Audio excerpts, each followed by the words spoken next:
Huwag kang bumuo ng pamilya na galing sa pighati ng iba. Malamang masaya ka ngayon dahil sa pangako at tamis ng pananalita niya. Tandaan mo, kung nagawa niya yan sa pamilya niya or di kaya sa partner niya, magagawa rin niya yan sa'yo. Sabi nga ng nakararami, karma has its way of finding its way back. Sa madaling salita, putang ina mo. Ako nga pala si Ram, isang factory worker dito sa bansang Taiwan. Mahilig sa bilat kahit mukhang burat.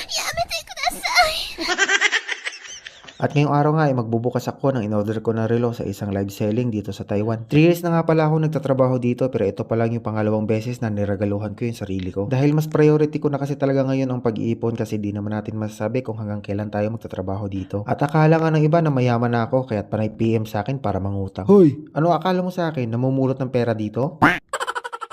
Ang hirap-hirap nga ng sitwasyon dito sa Taiwan dahil maraming Pinoy na kupal sa trabaho. Kaya sa abroad, pag hindi mahaba titi, pasensya mo, makakasakal ka talaga ng bida-bida na katrabaho. Kaya hindi ako nagpapautang dahil nahihiya nga ni ako maningil. Sa panahon kasi ngayon, yung nagpautang na ang nahihiya, tapos yung nangutang ang walang iya. Hala, sabi? Sabi daw! Hindi nga pala to sponsored pero highly recommended talaga tong shop na to dahil maayos kausap yung seller at mga original yung mga binibenta niya. Kaya kung nasa Taiwan kayo, dito na rin kayo bumili dahil ang mga binibenta dito, puro quality. Hindi kagaya sa kifi ng kabit mo, dirty.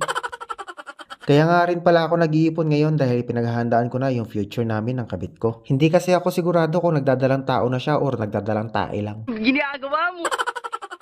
Pero kahit ano mangyari, mas mabuti na yung handa para pag napatulpo ako, hindi na ako mabigla.